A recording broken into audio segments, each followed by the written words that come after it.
Hello everyone, welcome to our channel current and affairs. तो आज हम 14 मार्च के करंट अफेयर डिस्कस करेंगे और उससे पहले कल के करंट अफेयर का क्विक रिवीजन लेंगे। तो कल का पहला क्वेश्चन था, हाल ही में किस राज्य सरकार ने परिवारों के उत्थान के लिए निंगल नीलामा योजना शुरू की? तो ये की तमिलनाडु राज्य सरकार ने।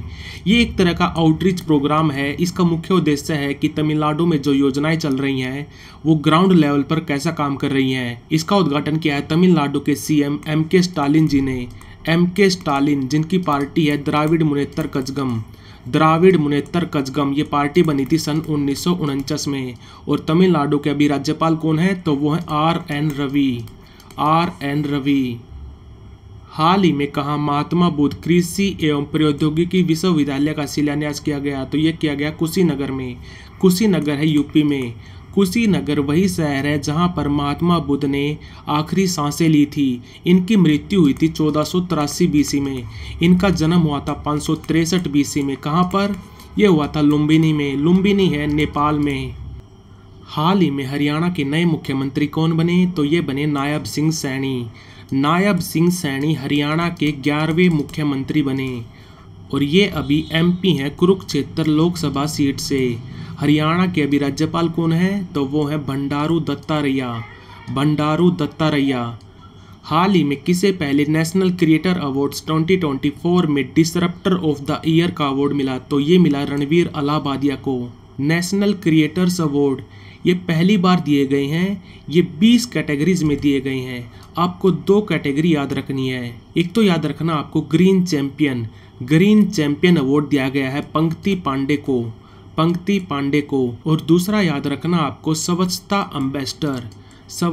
एम्बेसडर अवार्ड दिया गया है मल्हार कलाम्बे को। हाल ही में पीएम मोदी ने सबरूम में लैंड पोर्ट का उद्घाटन किया। लैंड पोर्ट होता है जमीनी बंदरगाह। तो ये सबरूम किस राज्य में है? तो ये है त्रिपुरा में। और सबरूम में एक नदी भी बहती है जिसका नाम है फैनी नदी। इस फैनी नदी पर एक पुल है जिसका नाम है मैत्री सेतु। ये भी याद रखना। त्रिसेवा अभ्यास भारत शक्ति, इसका आयोजन कहाँ होगा? तो ये होगा राजस्थान के पोखरण में। भारत शक्ति युद्ध अभ्यास, इसमें हमारी आर्मी, हमारी नेवी और एयरफोर्स तीनों हिस्सा लेंगी। और इस साल अगस्त में एक तरंग शक्ति युद्ध अभ्यास भी होगा। तरंग शक्ति युद्ध अभ्यास ये होगा अगस्त में। कहाँ पर? राजस्थान के जोधपुर में। ये भी याद रखना। हाइपर जो हाल ही में खबरों में देखा गया, ये किसका एक प्रकार है? तो ये है एक एआई टूल। और इसी तरह का एक एआई टूल बनाया था गूगल कंपनी ने, जिसका नाम क्या था? तो उसका नाम था लुमियर, LUMIER। और गूगल की जो एआई शाखा है जिसका नाम है गूगल डीप माइंड ने भी अभी थोड़े दिन पहले एक एआई टूल बनाया था। उसका नाम क्या था? उसका नाम था जैनी। और ये एआई टूल करता क्या है?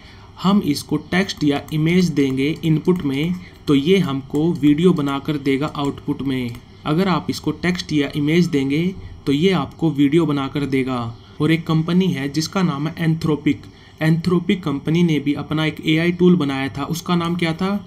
उसका नाम था क्लोड 3। ये एआई टूल बनाया था एंथ्रोपिक कंपनी ने। ये भी याद रखना। हाल ही में केंद्रीय मंत्री गजेंद्र सिंह शेखावत, ये हमारे जल शक्ति मंत्री हैं। गजेंद्र सिंह शेखावत ने देशव्यापी जल शक्ति अभियान कैच द रेन 2024 अभियान शुरू किया। इसका थीम क्या था? इसका विषय है नारी शक्ति से जल शक्ति। Very important. जल शक्ति अभियान, इसको हम 5वीं बार शुरू कर रहे हैं। इसको पहली बार लॉन्च किया गया था सन 2019 में। ये इस बार हम 5वीं बार मना रहे हैं। ये चलेगा 9 मार्च से लेकर 30 नवंबर तक। और ये हमारे लगभग 750 से ज़्यादा जिले हैं भारत में, उन सब में लागू होगा। ये अभियान भारत के सभी ग्रामीण और शहरी इलाकों में चलेगा। इसको चलाता है हमारा जल शक्ति मंत्रालय, जिसके अभी कैबिनेट मंत्री हैं गजेंद्र सिंह शेखावत। हाल ही में कौन राष्ट्रीय अनुसूचित जाति आयोग यानी कि national commission for backward classes, इसके नए प्रमुख कौन बने हैं? तो ये बने हैं किशोर मकवाना। NCBC ये बना था 1993 में। ये हमारे ministry of social justice and empowerment के अंडर काम करता है, जिसके अभी कैबिनेट मंत्री हैं वीरेंद्र सिंह। तो बढ़ते हैं आज की वीडियो की तरफ। आज का पहला क्वेश्चन है, हाल ही में आई सिपरी रिपोर्ट के अनुसार साल 2019-23 तक हथियारों का सबसे बड़ा आयात करने वाला देश कौन सा बन गया है? तो ये बन गया है भारत अगर कंपेयर करें 2014-18 से, तो भारत ने 2014-18 से साल 2019-23 में 2019-23 तक 4.7% ज़्यादा हथियारों का इंपोर्ट किया है। ये रिपोर्ट दी है सिपरी ने। सिपरी यानी कि Stockholm international peace research institute. Stockholm कहाँ पर है? स्टॉकहोम है स्वीडन में। स्वीडन की कैपिटल है स्टॉकहोम। और इस सिपरी रिपोर्ट में दो बातें सामने आई हैं। पहली तो ये है कि भारत को सबसे ज़्यादा हथियार सप्लाई करता है रूस, और दूसरी बात ये आई है कि जो ये यूरोपियन कंट्रीज़ हैं, ये जो हथियार खरीदती हैं उसका 55% आता है अकेला अमेरिका से। और दुनिया की जो सबसे बड़ी हथियार निर्माता कंपनी है यानी कि आर्म मैन्युफैक्चरिंग कंपनी है, वो भी है अमेरिका की। उस कंपनी का नाम क्या है? तो वो है लॉकहीड मार्टिन। ये भी याद रखना। तो सिपरी रिपोर्ट के अनुसार साल 2019 से लेकर 2023 तक हथियारों का सबसे ज़्यादा आयात किया है भारत ने। दूसरे पे है सऊदी अरब, तीसरे पे है कतर, चौथे पे है यूक्रेन, पांचवें पे है पाकिस्तान। हाल ही में किसे प्रिज़कर आर्किटेक्चर अवार्ड 2024 से सम्मानित किया गया?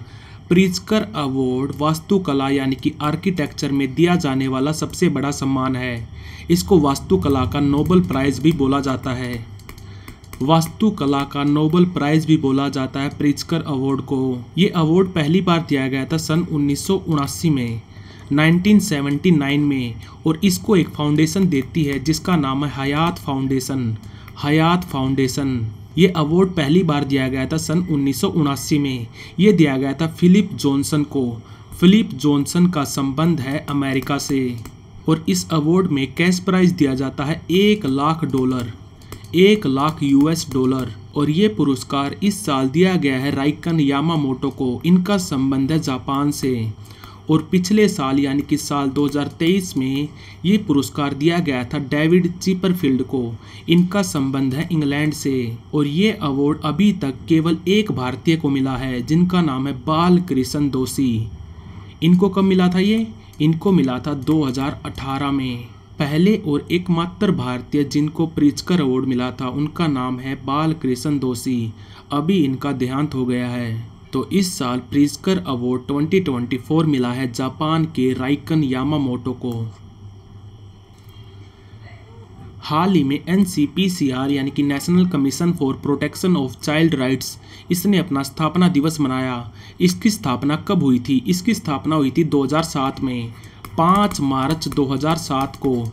और ये हमारे ministry of women and child development के अंडर काम करता है, जिसके अभी कैबिनेट मंत्री हैं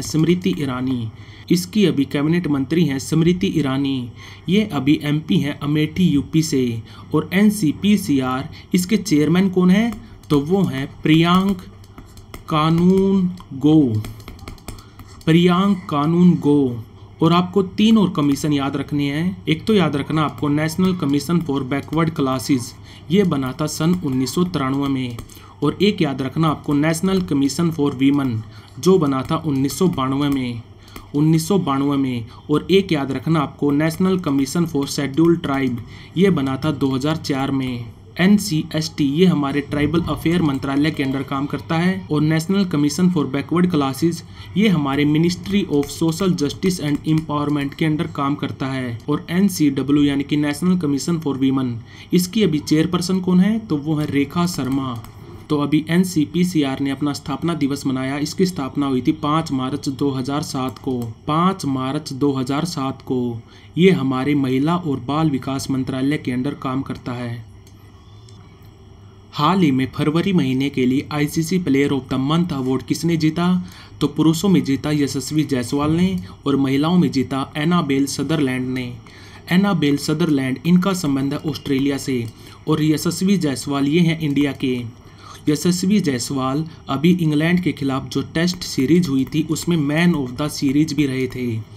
आईसीसी की बात करें यानी कि इंटरनेशनल क्रिकेट काउंसिल, ये बना था 1909 में। हेडक्वार्टर इसका दुबई में इसका हेडक्वार्टर बना था 2005 में। इससे पहले इसका हेडक्वार्टर था लंदन में। और अभी इसके चेयरमैन कौन है, तो वो है ग्रेग बार्कले। और इस साल आईसीसी T20 वर्ल्ड कप भी होगा। कहाँ पर, वेस्ट इंडीज और अमेरिका में, ये भी याद रखना। तो फरवरी महीने के लिए ICC player of the month बने हैं यशस्वी जायसवाल और एनाबेल सदरलैंड। हाल ही में पीएम मोदी ने किस राज्य में कोचरब आश्रम का उद्घाटन किया, तो ये किया गुजरात में। गुजरात के अभी सीएम कौन है, वो है भूपेंद्र भाई पटेल, पार्टी यानी कि बीजेपी।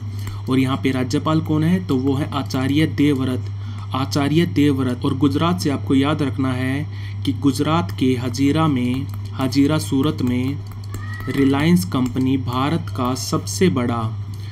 का पहला और विश्व का सबसे बड़ा कार्बन फाइबर मैन्युफैक्चरिंग प्लांट लगा रहा है।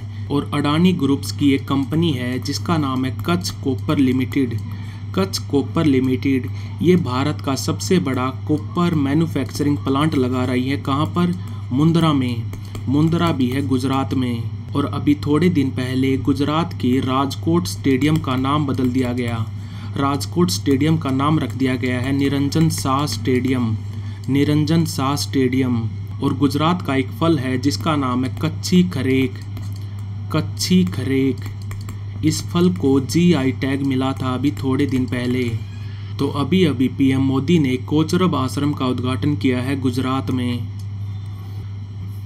हाल ही में राष्ट्रीय पैरा बैडमिंटन चैंपियनशिप कहाँ पर शुरू हुई, तो ये हुई जमशेदपुर में। और बैडमिंटन से आपको याद रखना है, अभी थोड़े दिन पहले फ्रेंच ओपन मेंस डबल में भारत की जोड़ी ने गोल्ड मेडल जीता था। भारत की जोड़ी ने सात्विक साईराज रानिक रेड्डी और चिराग शेट्टी की जोड़ी ने। और बात करें अगर राष्ट्रीय पैरा बैडमिंटन चैंपियनशिप की, तो ये छठी बार हो रही है। और इसको ऑर्गेनाइज कौन करता है, इसको ऑर्गेनाइज करता है टाटा स्टील का पहले नाम था टिस्को कंपनी बनी थी सन 1907 में। टिस्को यानी कि Tata iron and steel company, इसको फाउंड किया था दोराबजी टाटा और जमशेदजी टाटा ने 1907 में। अभी इसका नाम बदल के रख दिया गया है टाटा स्टील के अभी चेयरमैन कौन है, तो वो है N चंद्रशेखरन। और बात करें अगर BWF की यानी कि वर्ल्ड बैडमिंटन फेडरेशन की, तो ये बना था 1934 में। हेडक्वार्टर इसका कुआलालंपुर है मलेशिया में। और भारत का जो बैडमिंटन फेडरेशन ऑफ इंडिया है, अभी इसके प्रेसिडेंट कौन है, तो वो हैं असम के CM हेमंत बिस्वा शर्मा। तो नेशनल पैरा बैडमिंटन चैंपियनशिप कहाँ पर शुरू होगी, तो ये होगी जमशेदपुर में 23 मार्च को। और ये जमशेदपुर कहाँ पर है, तो ये है झारखंड में। और ये इसका छठा एडिशन होगा। हाल ही में भारत को द मीजल एंड रूबेला पार्टनरशिप द्वारा मीजल एंड रूबेला चैंपियन अवार्ड से सम्मानित किया गया। तो भारत ने किस वर्ष तक खसरा, मीजल को हिंदी में बोलते हैं खसरा, तो खसरा और रूबेला को ख़त्म करने का लक्ष्य हमने कब तक रखा है, तो भारत ने इसका लक्ष्य रखा था साल 2023 तक। मीजल और रूबेला ये दोनों वायरस से होते हैं। और ये अवार्ड किसने दिया, ये अवार्ड दिया है अमेरिका की रेड क्रॉस सोसाइटी ने, जिसका हेडक्वार्टर वॉशिंगटन डीसी में। खसरा और रूबेला ये ज़्यादातर बच्चों में होता है। इसके लिए हम बच्चों को वैक्सीन भी लगाते हैं इंद्रधनुष योजना के तहत। इंद्रधनुष योजना, इसको हमारा स्वास्थ्य मंत्रालय चलाता है। इसको लॉन्च किया गया था सन 2014 में। और खसरा और रूबेला के लिए भारत में एक दवाई भी बनती है जिसका नाम है माँ बेला। और रूबेला को जर्मन मीजल भी बोला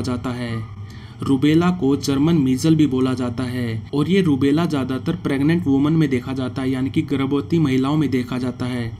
इस रोग में लाल दाने हो जाते हैं, एक तरह के रैशेज हो जाते हैं। इसको ख़त्म करने का लक्ष्य रखा था हमने साल 2023 तक।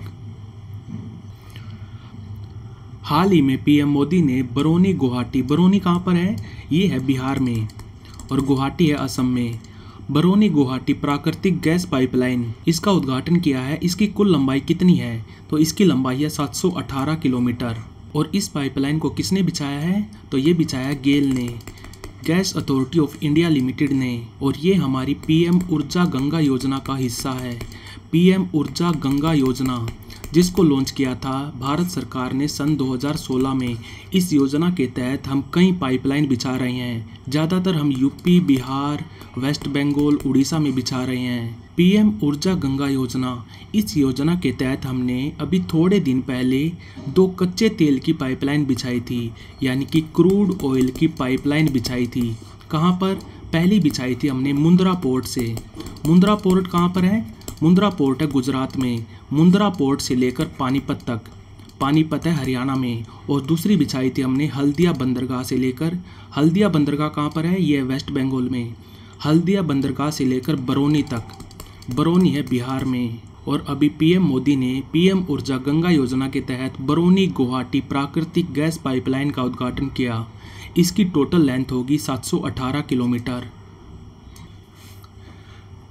हाल ही में किसे IAA गोल्डन कंपास अवार्ड से सम्मानित किया गया? तो ये किया गया श्रीनिवासन स्वामी को। और ये अवार्ड कहाँ पर दिया गया? तो ये दिया गया पेनांग में। पेनांग ये कहाँ पर है? ये है मलेशिया में। और अभी थोड़े दिन पहले अमिताव घोष को, अमिताव घोष एक ऑथर हैं यानी कि लेखक हैं, इनको अभी थोड़े दिन पहले इरास्मस अवार्ड भी मिला था। इरास्मस अवार्ड 2024 भी दिया गया था अभी थोड़े दिन पहले अमिताव घोष को। और बात करें अगर सुधा मूर्ति की, तो अभी थोड़े दिन पहले राष्ट्रपति द्वारा राज्यसभा सदस्य के लिए नामित किया गया था सुधा मूर्ति को। और बात करें अगर प्रदीप महाजन की, तो अभी इनको थोड़े दिन पहले महाराष्ट्र भूषण अवार्ड दिया गया था। महाराष्ट्र भूषण अवार्ड 2024 दिया गया था प्रदीप महाजन को। तो आंसर है इसका श्रीनिवासन स्वामी। इनको मिला है IAA गोल्डन कंपास अवार्ड। तो like, share, subscribe. Thank you for watching current and affairs.